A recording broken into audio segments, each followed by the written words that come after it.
In this episode, Mahe Breze, the evolution of French destroyers.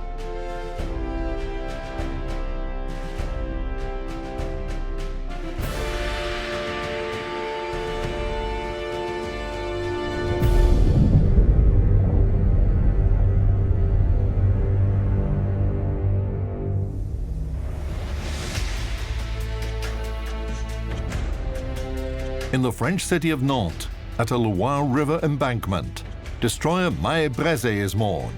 She bears the name of the famous French admiral, a nephew of Cardinal Richelieu, and she's the only French surface warship that is preserved as a museum ship. Mahe Breze is a Surcouf-class squadron escort ship. She's the last of an 18-ship series built by the French Navy in the 1950s to replace the flotilla leaders destroyed during World War II and the scuttling of the French fleet in Toulon. 3 ships of this class were constructed at the military shipyard in Nantes, just in front of us. They were Coussard, Tartous, and Geprat.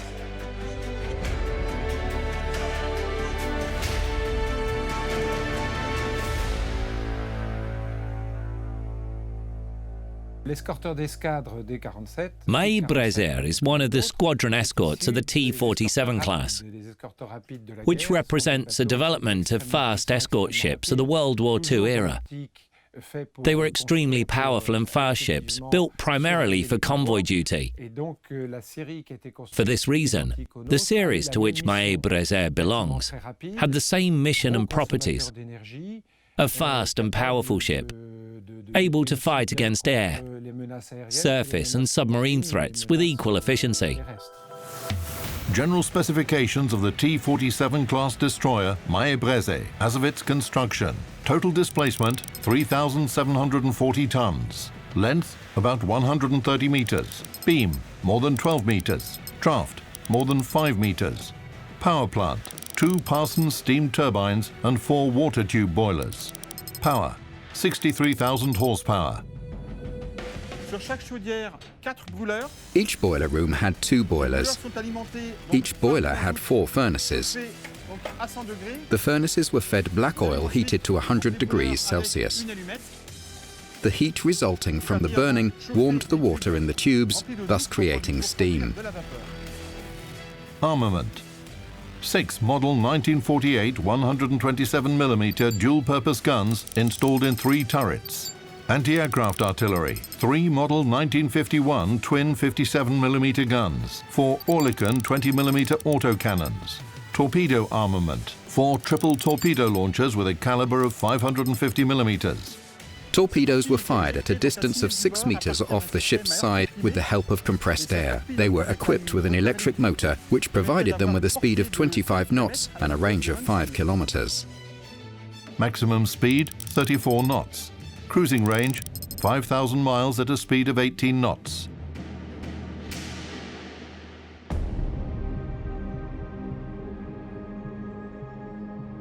At the beginning of the 20th century, France had one of the largest navies in the world. However, World War I showed that Marine Nationale was in dire need of light forces, cruisers and destroyers.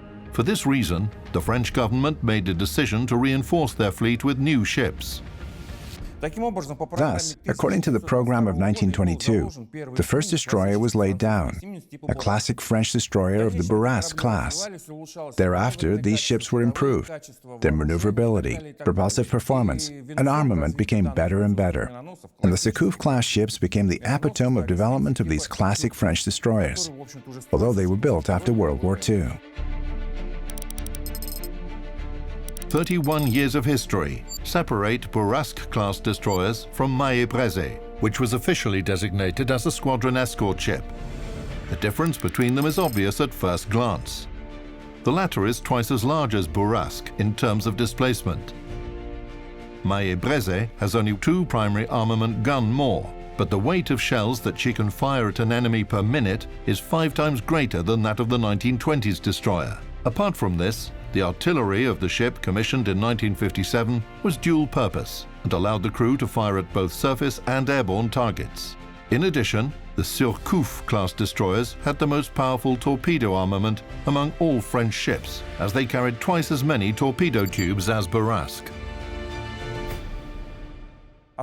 Italy was France's main adversary in the Mediterranean theater of operation, and by the 1930s, Italy had constructed powerful destroyers carrying impressive torpedo and artillery armament, and the French needed an adequate answer to this. Build destroyers? It didn't make sense, because it would be parity, and they needed an advantage. And they came up with their own unique ship, quite large compared to the destroyers of possible adversaries, and quite inexpensive.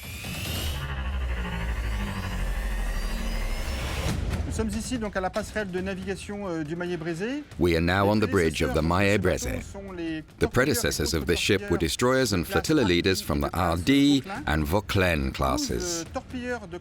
Before World War II, in 1938 to 1939, the French Navy built 12 Hardy class destroyers and 6 Vauclin class flotilla leaders.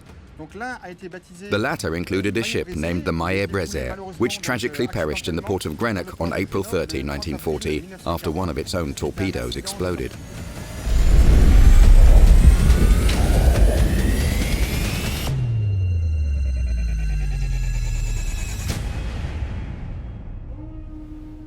The history of the French Navy knows many dramatic events. Before the beginning of World War II, the Republic's naval forces in Europe were inferior only to Great Britain's. However, in 1940, France suffered defeat against Nazi Germany and surrendered.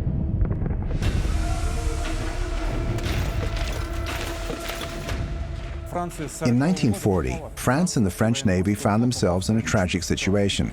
A puppet or collaborationist government was created in the town of Vichy, headed by Marshal Philippe Pétain.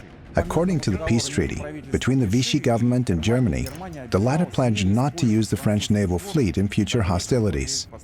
However, in 1942, the Germans decided not to honor their part of the deal and moved to capture the French warships that were stationed in Normandy and Toulon. The French weren't going to surrender their navy, and I have to praise the heroism of the French sailors, who were not afraid of the repercussions and had the courage to fight for their homeland. They scuttled their ships.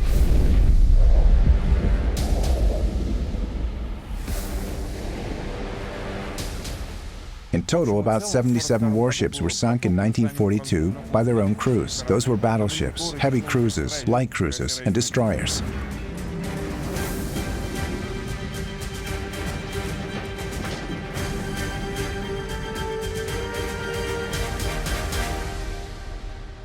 After World War II, the French fleet basically had to be rebuilt from scratch. New destroyers were designed to be adequate for modern challenges.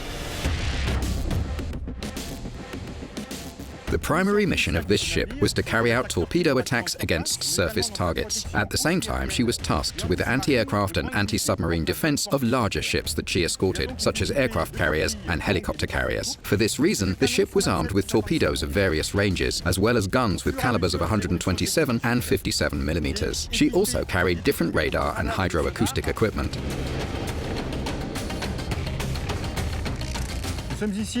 We are now in the Combat Information Center, the nerve center of the ship.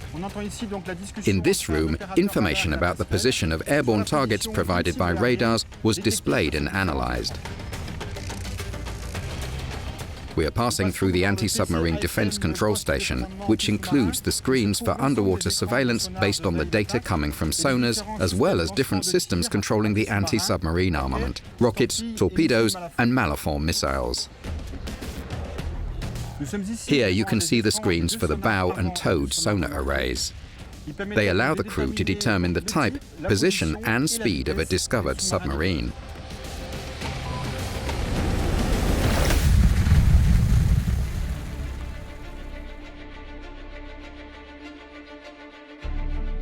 For the crew to quickly get to their action stations, it was the first time in the French Navy's history that a naval tradition had been broken on T-47 class fleet escort ships. This tradition had existed since the sailing ship era. Officers' cabins were accommodated on the stern and crew quarters were accommodated on the fore.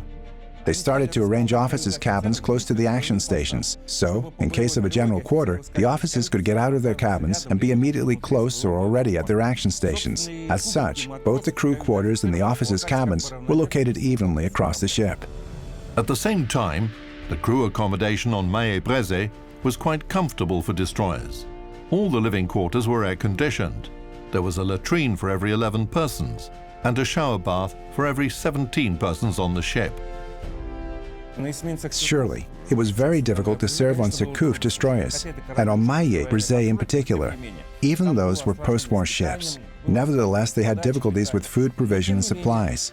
However, all Surcouf destroyers, Maillet Brisé in particular, had wine, sufficient wine for all the officers and sailors that were serving on these destroyers.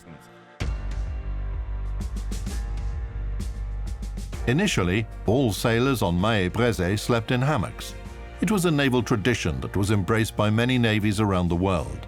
This system was preserved until the 1960s, when the hammocks were replaced with stationary bunks. That, by the way, were hardly the favorites among all sailors. What's special about a hammock? First of all, it's lightweight. The second feature of a hammock is that it flows with the motion of a ship during stormy passages, rocking, various surges of the sea, heaving from side to side, so a sailor can sleep pretty much comfortably. That's the beauty of it. The disadvantage of a hammock is that it's difficult to get out of during general quarter. Metal bunks were welded dead to the deck, so they couldn't protect sleeping sailors from the motion of the ship.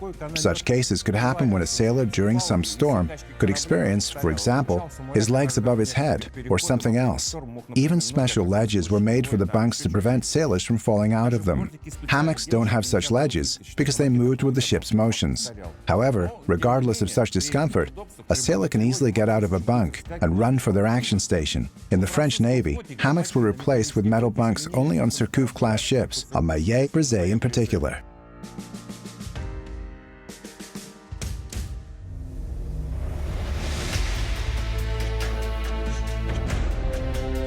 The next 10 years, from the end of the 1950s, Maillet Brisé had been on station in various regions, circumnavigated the globe, and taken action in the Algerian crisis as a constraining factor. Next, in 1968 to 1970, the destroyer underwent a significant modernization. First of all, new main battery guns were mounted. This 100mm gun has a dual purpose: defense against airborne and surface targets. The primary armament is effective for coast bombardments as well. Its firing range is 12 kilometers for surface targets and 6 kilometers for airborne targets. The rate of fire is approximately 1 shot per second. Firing efficiency is ensured by a computer and radar complex and a rangefinder mounted directly above the bridge. In the course of the modernization, 127 and 57mm guns were dismounted. The guns were outdated. The era of missile armaments began. Destroyers fulfilled the usual missions. Aircraft carriers appeared in the French Navy. Destroyers fulfilled missions on escorting aircraft carriers. In other words, they were part of carrier task forces. Coastal security missions and amphibious operations remained. All the missions fulfilled by World War II destroyers were the same as the missions executed by post-war and modern destroyers. There's a slight difference, though. The firing range has increased due to the introduction of shipborne missile armaments.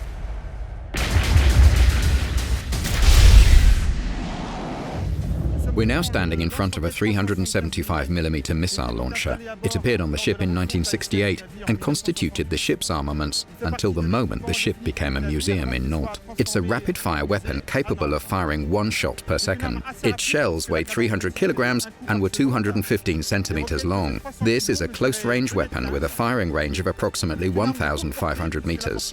The weapon is capable of hitting a submarine in both submerged and surfaced conditions. Special attention should be paid to the Malafon anti-submarine missile system, an exclusively French design. The first thing is that the missile system was produced in France because you couldn't even imagine purchasing military equipment abroad at that time. The main reason for this is a security matter, because armaments produced in other countries weren't worse and were maybe even better than ours. I think it was a specific French feature. We needed all the equipment to be produced domestically.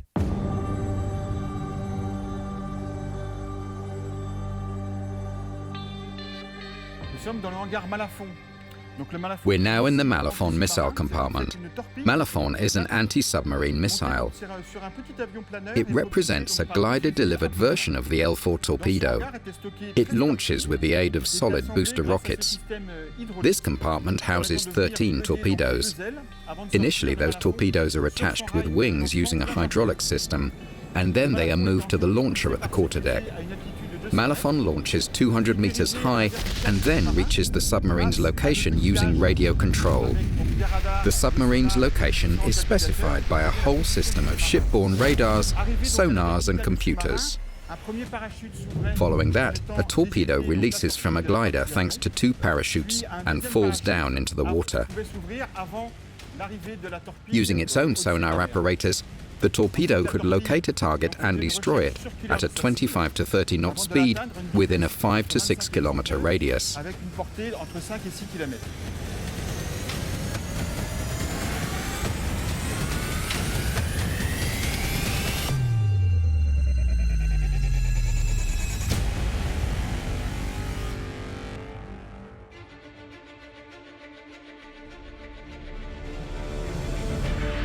The modernization allowed the destroyer to serve in the French Navy until the end of the 1980s. It wasn't until 1988 that Mahe Breze was removed from the French Navy. Afterward, she became a museum, the only surface ship museum in France. 5 long years we have struggled to have a ship in our museum. And at last we were told, you're going to receive Mahe Breze that has just returned to the port. We had to establish an association because such a project can only exist for donations. Soon the museum life of Mahe Breze will be longer than her Navy service. She had served the Navy for 31 years, and next year she will turn 30 serving as a museum. Moreover, we have obtained historical monument status, so now the ship is considered as part of the national heritage, which guarantees her preservation.